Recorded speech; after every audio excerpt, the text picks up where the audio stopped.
So let us do some revision, and I have some statements for you, and I would really love you to decide whether they are true or false, just like we did the last time. Аналогичное упражнение, да, немножко повторим тот материал, который мы прошли в прошлый раз, и давайте решим, правдивое это у нас утверждение или нет. Если оно неправильное, неправдивое, то давайте его исправлять.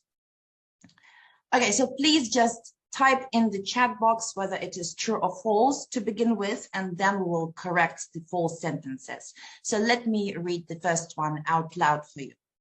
So when the ship owner and the charterer negotiate all the main terms and conditions of the carriage, their agreement is sealed by the booking note that confirms ship's fixture. So we have the first answer that it is true. Well, are you sure that it is true? Please be attentive. The ship owner and the charterer negotiate the ship's fixture.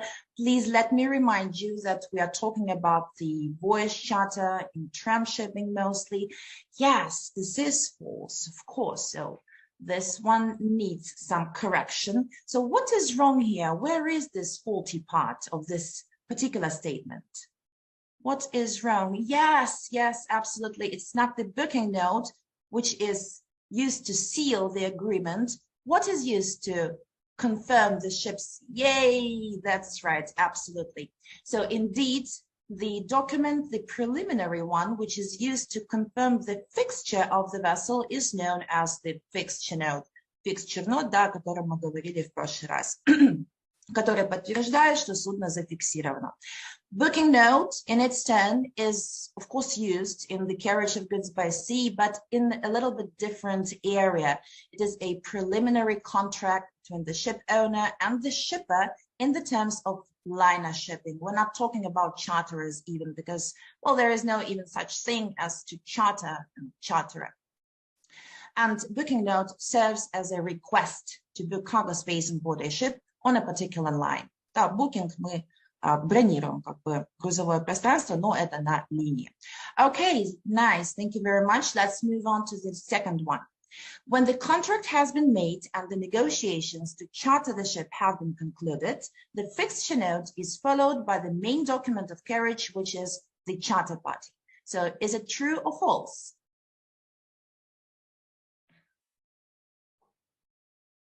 Yes, of course, it is true, obviously. Yes, nice. Number 3, under the voyage charter, the ship owner puts the ship at the disposal of the charterer for a certain period of time. Is it true or false?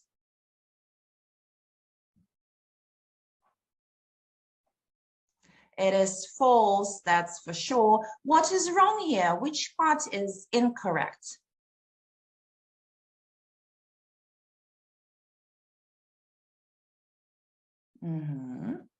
Please use the, yes, this is not the voyage charter, of course. This is true for the time charter, absolutely, where the vessel is really hired for a certain period of time. And if we correct it in a little bit different manner, and if we want to talk about the voyage charter, here the vessel is put at the disposal of the charterer for a single voyage. So when it comes to cargo handling and the discussion of how the expenses shall be distributed between the ship owner and the charterer, the most obvious activities, of course, are loading, stowage, trimming, well, stowage or trimming or any other activities, depending on the type of the cargo which is being handled, and discharging. Ну, здесь, я думаю, все понятно. Единственное, проверим stowage и кладка, trimming, штифт, да, на всякий случай. Well, these are the obvious and common aspects to discuss which party shall cover which activity, I mean financial. But there is one more aspect to be agreed on, and it comes to the delivery of cargo alongside the ship. Есть еще один пункт, который должны стороны поговорить, кто будет покрывать данные расходы, это доставка груза к борту судна. The key idea here is that the goods shall be delivered to a place within reach of the vessel's own tackle or shore facilities. То есть груз должен быть доставлен к борту судна таким образом, чтобы он был within reach, то есть в пределах досягаемости. The vessel's tackle is actually the same as cargo handling gear, то есть чтобы судно могло зацепить его своим грузовым оборудованием, либо использовать shore facilities, это у нас береговое оборудование, да, береговые краны, допустим. By the way, if you remember, last time I used this word, and we had, well, facilities, and we had the verb to facilitate, что-то облегчать, да, способствовать чему-либо. И, соответственно, у нас есть facilities, то есть то оборудование, которое облегчает и способствует грузовые операции, которые проводятся в порту, допустим. That's why they are actually called shore facilities. Okay. So there are several alternatives of how the cargo handling expenses may be distributed between the ship owner and the charterer. And the first alternative is called gross terms. Поговорим, какие есть возможности, да, опции, как будут разделяться, распространяться эти расходы между фрахтователем и судовладельцем. Первый термин у нас gross terms, у нас нет термина эквивалента в русском языке, but the main thing is to understand who pays for what, actually. So under gross terms, all loading or discharging costs, including stowage or trimming, are borne by the ship owner. То есть, согласно данному условию, все затраты на погрузку-выгрузку, а также укладку и штивку будут нестись, да, будут возложены на судовладельца. Please pay attention to this verb, borne by the ship owner. У нас с вами было выражение to bear costs, да, как бы нести расходы, покрывать расходы. В данном случае здесь использована пассивная конструкция, а мы с вами обсуждали, что в пассиве нам нужен глагол в третьей форме. У нас будет три формы bear, bore, borne. И вот, собственно, она здесь у нас на экране. So please be attentive to some grammar aspects as well. Okay, so the charterer is obliged to bring the cargo alongside the ship at the loading port and collect it from the ship side at the port of discharge, in each case free of charge to the vessel. То есть фрахтователь, соответственно, у нас должен доставить от борта судна груз, либо забрать его от борта судна в порту выгрузки, и все это будет бесплатно, free of charge для судна. То есть судовладелец будет свободен от данных расходов. Word free мы знаем for free, да, когда что-то бесплатно, то есть нас освобождают от необходимости за что-либо платить. Okay. Nevertheless, тем не менее, the charterer is responsible for the rate of loading or discharging. Фрахтователь будет все же ответственен за rate, это скорость, да, в данном случае как термин rate of loading, discharging, это норма грузовых работ, то есть за скорость, как быстро они происходят. If, for example, the charter party stipulates the fast as can, or FAC for short term, this means that the charterer has to place the goods alongside for loading or discharging as quickly as practicable. Если, допустим, в чартер-партии у нас имеется такая оговорка, как fast as can, то есть так быстро, как судно может принимать либо сдавать груз. Это у нас более такая краткая версия. Если возьмем термин полностью, мы о нем еще сегодня поговорим, он у нас будет упоминаться. This means as fast as ship can receive or deliver, то есть принимать либо сдавать, да, грузиться и выгружать. То есть, согласно данному условию, фрахтователь должен будет размещать груз вдоль борта судна, если это погрузка, допустим, настолько быстро, насколько это возможно, as quickly as practicable. Можно еще сказать as quickly as possible. Наверняка все знают ASAP, да, as soon as possible, or as soon as practicable, so they are the same. And let us now do a very short and simple exercise on prepositions. Well, I do know that this is one of the topics of English grammar, which is not really liked by most people, but it's quite important, you know, to use appropriate prepositions because it can influence the context. It can influence the meaning. Okay, so we have the sentences with gaps. We have all the prepositions we need in the box, and I need your help here. Okay, so I will read this sentence out loud and please use the chat box to type in the correct answer. So the first one, when the goods are delivered alongside the ship, they shall be placed, boom, boom, reach of the vessel's own tackle or shore facilities. So which preposition shall we use here? No, it is not at. Yes, absolutely right. It is, and it is not for. It is within, absolutely. Within reach. Что-либо в пределах досягаемости. Очень хорошее выражение, да, в разных контекстах можно использовать. Within reach, в пределах досягаемости. Вообще, within сам по себе нам показывает, что что-то в пределах, да, в рамках чего-либо. Within particular period of time, for example, в течение, да, в рамках определенного периода времени. Okay, nice, thank you. Let's move on.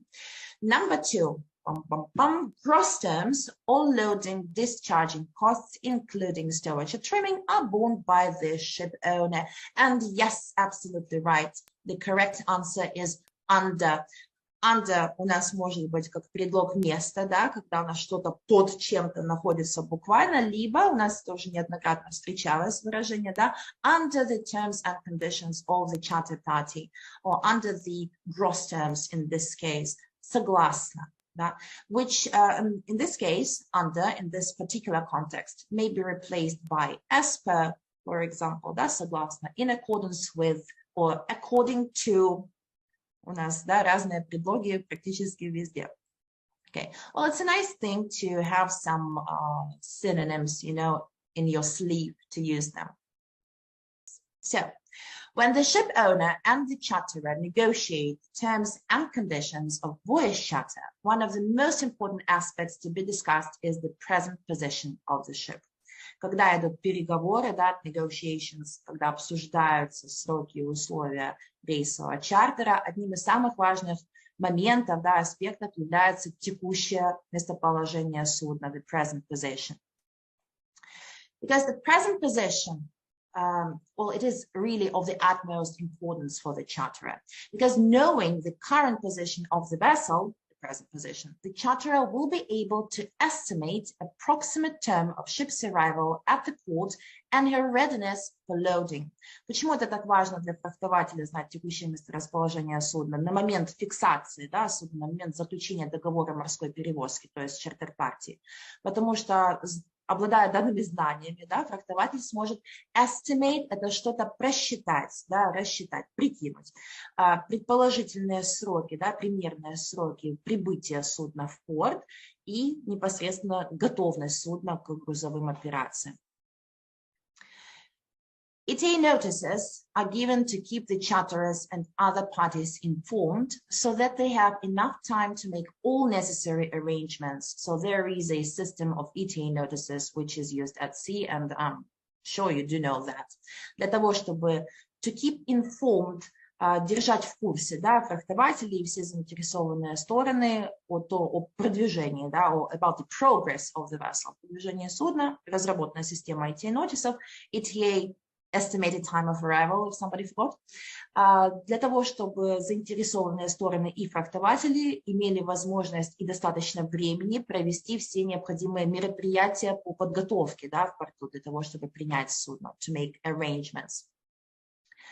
The ship must be in position which the owner has specified in the charter party, and the vessel must, without undue delay, be directed to the nominated port. Что очень важно, что местоположение судна, да, указано у нас в чартер-партии, и судно должно, как бы, по факту действительно там находиться. И как только уже это все было осуществлено и оформлено, судно должно быть направлено в указанный порт незамедлительно, without undue delay, без задержек, да, незамедлительно. It's a very nice phrase, by the way, too. Okay. As we have already mentioned, as we mentioned last time, the risk of delay during the sea voyage rests with the owner. Да, то есть риск за задержку во время перехода, во время рейса возлагается на судовладельца. Well, this was it actually with the informative part. Maybe you have any questions, or maybe you want just to say something. Well, okay then, if there are no questions or suggestions or claims to me so far, let us talk grammar a little, because after all, this is an English class and there can't be English without grammar. So let us talk grammar a little, and I am 100% sure that everybody hates passive voice. unlike English language and English people, and everybody loves passive in English, and passive is really, really widely used in business writing. And if we want to sound professionally, if we want to make our writing better, and so that everybody knows that we are highly professional, it is a very good thing to know passive voice. And I'm sure you know it, but maybe you have forgotten something, and let me refresh your memory. Okay, so just a few words, it will be kind of revision. Okay? Мы грамматику с вами будем тоже затрагивать обязательно, основную, которая у нас встречается в переписке, которая, в принципе, нам нужна для рабочих моментов. Но мы не будем прямо углубляться в нее, это все будет в таком формате повторения. Почему бы, собственно, и нет? Почему бы не повторить? Okay, so what is the passive voice about, actually? When A does something to B, there are two ways of how we can talk about it. Well, the first one is the most simple one and the most common one, actually, especially in everyday English when we just communicate with someone. It is the active voice, as in this example. So the company bought this ship last year. Компания приобрела это судно в прошлом году. На всякий случай, ну, мало ли, EG – это сокращение, да, латинское for example. Okay, so we have the subject, the company, which is the doer of an action. Да, у нас есть наше подлежащее, если уже будем так это рассматривать. Это исполнитель действия, то есть субъект действия. And we have an object. И у нас есть грамматически, скажем, что это дополнение, да, как член предложения, либо это recipient of the action, получатель действия, то, на что действие направлено. Ну, субъект для этого. Okay, so this is an active voice. And if we want to, the subject, the doer of an action to be the subject of the sentence and to be like the key part of the sentence, we will use the active voice. То есть активный залог используется, да, у нас обычное построение предложения, кстати, очень важный тоже аспект языка, это word order, да, как мы строим предложение, потому что в русском, там, в украинском можно все перешрифтить, и нас, в принципе, поймут. И, в принципе, это будет как бы правильно, в английском такое, к сожалению, не работает. Английский язык очень скрупулезный, он линейный, да, и все должно быть, каждое слово должно быть на своем определенном месте. Okay, so in active voice, we have subject, the main verb, which shows the action, and the object. То есть у нас кто что сделал, с кем. Да? Ну, там в любом временном континууме, когда бы это ни было, неважно. Кто что делает и с кем. Это у нас активный залог, самый такой обычный и понятный. But we have another option. We have the passive voice. And in passive, the same idea will sound like this. This ship was bought last year. Это у нас past simple tense, да, прошедшее неопределенное время или простое прошедшее время. И вот теперь мы уже сделали из него пассивное предложение. Что у нас здесь получилось? So the subject now is not the doer of an action, it is the recipient of the action. Как видите, вот, грамматически, да, по членам предложения мы видим, что на первое место вышло, а на первом месте у нас всегда подлежащее, наш subject. У нас вышел получатель действия. То есть по факту наш объект в активном залоге становится, наше дополнение, да, наш объект становится подлежащим и ключевой фигурой, скажем так, в пассивном залоге. Сейчас поговорим вообще, зачем этот пассив нужен, почему его используют и когда. So we have the recipient of the action on the very first place of the sentence. And the verb, сам глагол у нас уже идет в форме пассива. Сейчас проговорим саму формулу, да? But before we do that, let me say a few more words. So we see that the object of an active verb is the subject of a passive verb. That's quite obvious. And if, for example, I still want to mention the doer of an action in this passive sentence, I will need the preposition by. Если я все-таки хочу указать, кто выполнил, да, действие, хотя это не обязательно, мы можем его опустить. Но если нам все-таки хочется упомянуть, кто это сделал, мы будем использовать предлог by, и после этого уже вводим нашего исполнителя действия, который вот в данном грамматическом ключе будет называться агент. Да? This is the agent, actually. This is the doer of an action. Для чего это вообще в принципе надо? Когда мы будем вот так говорить, а когда мы будем говорить вот так? извините, по-русски скажу, просто чтобы это было быстрее и понятнее. Если, допустим, у вас рассказ про компанию, вы рассказываете про компанию. Компания такая классная, хорошая, вот она там так развивается, а в прошлом году компания купила там 10 пароходов, неважно, там, или один как минимум. Вот в рассказе про компанию я буду использовать вот это предложение. So this company is so amazing, it is evolving so fast, and the company bought the ship last year. Can you imagine that? Да, то есть вот мы рассказываем, у нас рассказ про компанию.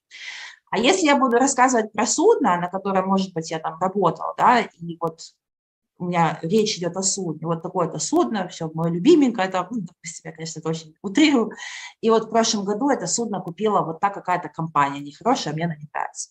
So this is my favorite vessel. I have worked on board this ship for many, many years. Can you imagine this ship, this my favorite ship was bought by that awful company last year?